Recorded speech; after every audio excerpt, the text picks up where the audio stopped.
Welcome to our training on the Affordable Care Act reporting steps.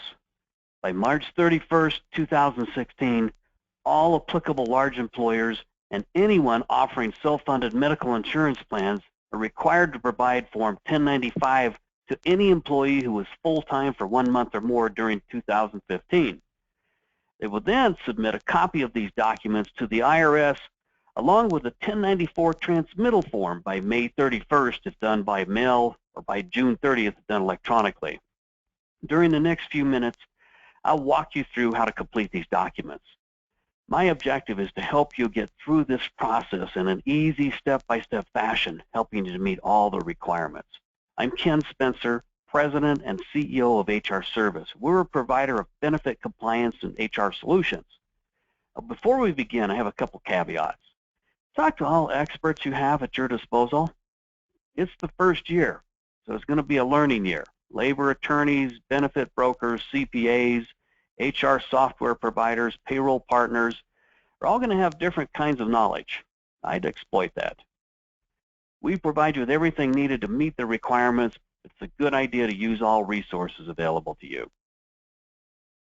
To provide you a little background, we now have two new IRS sections, 6055 and 6056, that outline requirements for applicable large employers and self-funded plans to meet the shared employer responsibility provisions, providing minimum essential coverage, minimum value at affordable rates. These provisions further outline reporting requirements, which will be the focus of our discussion today. In essence, ACA reporting is simply providing required forms to the IRS and sending copies to full-time employees. The first step is making sure if you even need to complete the ACA reporting documents at all.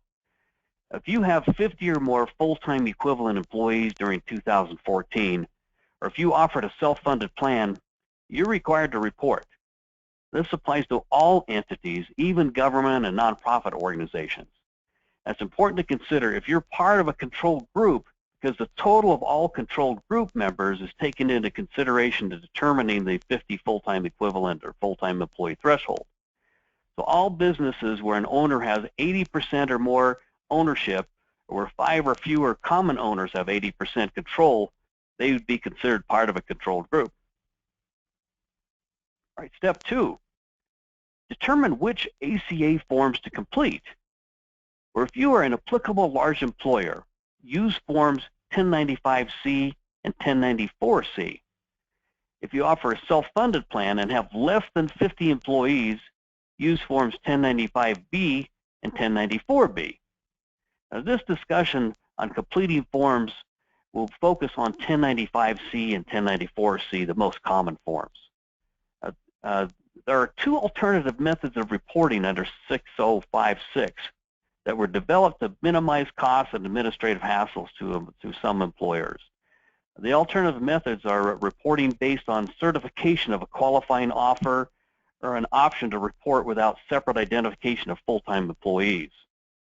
If certain conditions apply or satisfied, then you can use these options. Now, we'll cover these in greater detail when we go into 1094C documents. But if you think this might apply to you, or you may want to go this route, we recommend you review the detailed instructions to learn more about this approach. Step 3 is determining which sections of 1095C to complete. Complete sections 1 and 2 if you're an applicable large employer with a fully insured plan. You complete all 3 sections 1, 2, and 3 if you offer a self-funded plan. Here's a copy of 1095C showing all parts 1, 2, and 3. And notice for self-funded plans, which would be section 3, you would need to provide more detailed information on dependents, such as their names, social security number, dates of birth, and the months they were covered. Again, that only applies if you have a self-funded plan and you're an applicable large employer on this form. Step 4, determine which employees are to receive Form 1095. Provide a 1095 to anyone who is considered a full-time employee for 1 full month or more during the year. Definition of full-time employees is those who average 30 hours or more work time during the month. Make sure you include all the required work time when doing those calculations. Also provide the 1095 to any part-time employee if they were covered on your medical plan. All right, step 5, we're now ready to begin pulling together the data needed to complete the reporting documents. So hopefully you already have this information together through your payroll or HRIS system. I'll briefly outline the data by referencing each of these sections. In Part 1 of the 1095-C report, you'll need basic employee and employer information. For employees, you'll need the employee's full name, social security number, and address. For the employer, it asks for the employer's name, EIN, address, and telephone number. Section 2 is the most complicated area of 1095, as it requires you to reference a table of codes for question 14, where we report on the type of coverage offered, and then also in question 16, where you show any applicable safe harbors or why you may be excused from a certain type of offer. Question 15 is where you report on the employer's share of the minimum premium cost for the employee-only minimum value coverage. Let's go into more details on these sections now. Enter 1A if you provide a qualifying offer, meaning you offered minimum essential coverage, minimum value at affordable rates for the employee, the spouse, and dependents. Now, for many employers, this might be their strategy to try to simplify if they can offer a 1A for everyone. Read each of the codes summarized here, and then refer to the instructions if you need more details. If the same code applies for the entire year, enter this under all 12 months section in that column. Otherwise, enter the code that applies for each month. In line 15, enter the cost of the employee share of the lowest cost monthly premium for self-only minimum value coverage. If you've used 1A, a qualifying offer in question 14, then you leave this blank. You've already answered this question given that you said it was affordable. To calculate the employee share of premium, calculate the annual cost for the employee-only coverage for the lowest minimum value plan, divide this by 12. Then enter the amount in the appropriate months, or if it was the same amount for the entire year, enter it in the all 12 months column. For question 16, enter the applicable code, if any, where a situation applies to the employee offering some sort of relief or a safe harbor. So use code 2C if applicable, even if any other code might apply. As you can see, code 2C reads the employee enrolled in coverage offered. Now, you'll need to look at each full-time employee situation and enter the code that applies for them. It could be different employee by employee. So similar to questions 14 and 15, if the same code applies for each month, enter it in the all 12 months column, or enter the applicable codes month by month as needed. As previously mentioned, Part 3 only applies if you're an applicable large employer offering self-funded plans. Otherwise, leave this section blank. It'll be reported by the insurance providers. So if this applies to you, here you'll need to enter the names, social security numbers, dates of birth, and months covered for all covered individuals. Are you now ready in step 6 to complete 1095-C? So refer to the provided ACA reporting instructions, or the actual IRS instructions as needed, and start filling out that document. You're now ready to dive in and complete that document. All right, once your 1095s are complete, you're ready to mail them to full-time employees identified back in step 4. So make sure these are sent no later than March 31st, 2016. If you have them ready by January 31st, feel free to include them with your W-2s or send them separately. Now, some of you may be aware normally this is going to be required by January 31st, but they've extended it this year by 2 months. That extension will likely not apply in future years. All right, we're now shifting our attention to Form 1094-C, which is the transmittal document that goes to the IRS along with copies of the 1095 documents that you gave to the full-time employees. Now, if you have 250 or more employees, you're required to complete this form electronically. And so step 8 is completing 1094-C. Now let's look at the information requested in this report. Part 1 is the primary contact information for the employer for questions 1 through 8, and then 15. Now, the contact person shown should be someone within your organization who can speak authoritatively on any questions about the forms. Questions 9 through 14 only apply for government entities, and then you'll leave question 17 blank. And 18 is where you list the total number of 1095 documents that were submitted. Now make sure your address lines up with the employer address used on the 1095-C documents you gave to employees. Now, some employers with multiple divisions, they may choose to report by division, possibly sending in multiple 1094-C documents. Well, at least one of the 1094-Cs must be the authoritative transmittal for the organization. So simply check the box in 19 if this is your authoritative transmittal. Then complete parts 2, 3, and 4 to the extent possible. So if the answer is no, sign the form at the bottom of the page 1 and leave the rest blank. Enter the total number of 1095-C forms submitted in line 20. As the authoritative transmittal, you're going to represent all the forms 1095-C associated with your EIN on any other 1094-Cs that you might have already submitted. So if during any month of that the employer was a member of an applicable large group or controlled group, check yes in 21. If no, don't complete part 4. In line 22 shows options for the alternative simplified reporting methods you may claim here.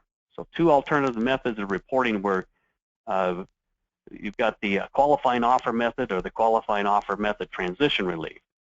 Now, if you have options for transition relief related to safe harbors under the 4980H and 49% offer method, you would check those boxes. So if you're claiming safe harbors this year, you would check the box C for the section 4980H transition relief. Keep in mind, under the certificates of eligibility, it may be appropriate to claim more than one. And I'll go into more details on each of these certifications of eligibility now. Qualifying offers where the employer provides an offer of minimum essential coverage at minimum value at affordable rates to the employee, their spouse, and dependents. I'll reference the instructions if you have questions on how to calculate the affordability.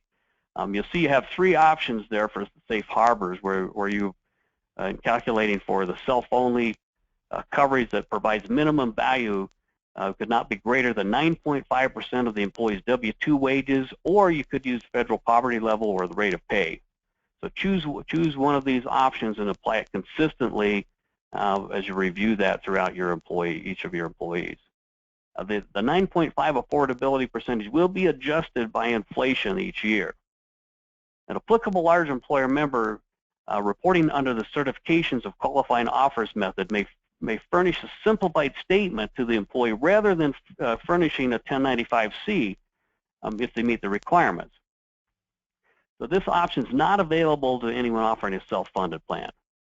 So if you qualify for the simplified qualifying offer, you could give each of the employees a 1095-C, or simply give them a statement containing the employer's name, address, EIN, contact name, telephone number, and a statement for all 12 months of the calendar year, showing that the employee and his or her spouse and dependents received a qualifying offer, and therefore they're not eligible for a premium tax credit.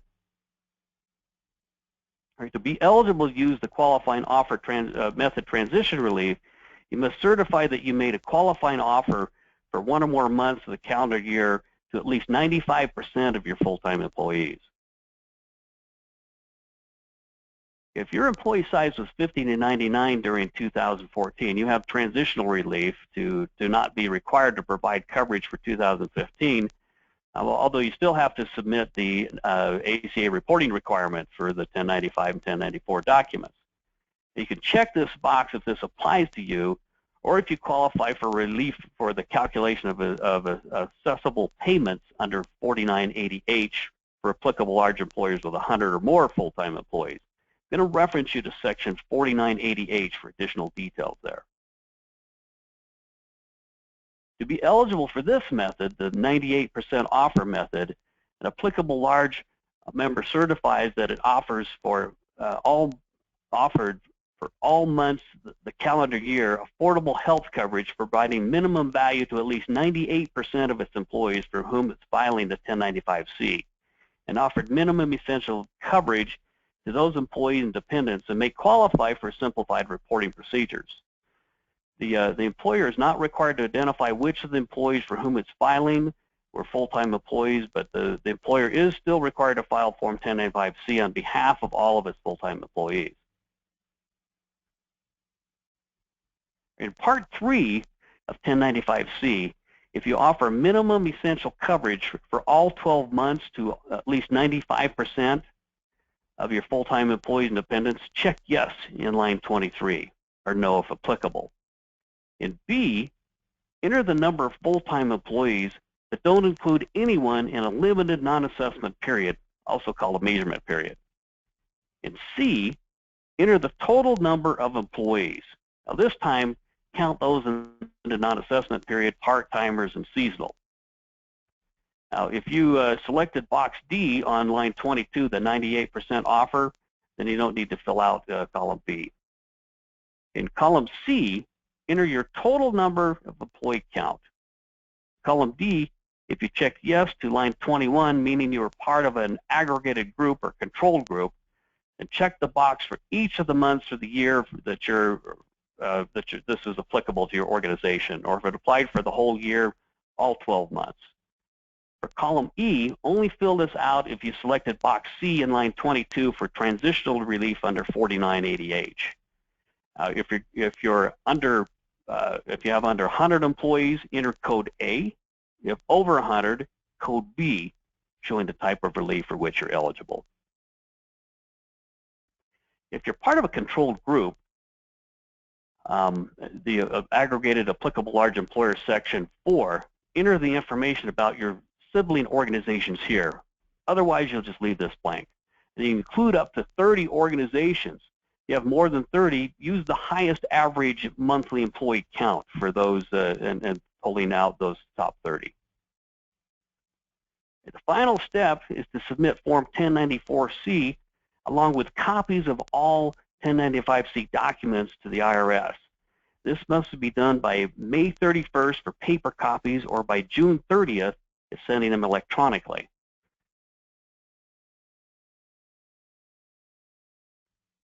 If mailing your 1094s and copies of the 1095 documents to the IRS, find your state and determine which address you would mail them to. So you notice you've got the different states here, and then it shows the address. If you find your state and your address over here. All right, if you fail to submit your documents in a timely fashion, you will be subject to a penalty of $250 per return. Now, for this first year, there will be no penalties as long as you put forth a good faith effort to complete the documents and do so within the deadlines. As part of your service, you have access to written step-by-step instructions and detailed instructions and other materials to help you. If you need help beyond the provided ACA reporting toolkit, feel free to call us at 855-447-3375, extension 1, to speak with one of our ACA professionals. Calls are outside of this package. It's $3 per minute per investment with a 10-minute minimum per call.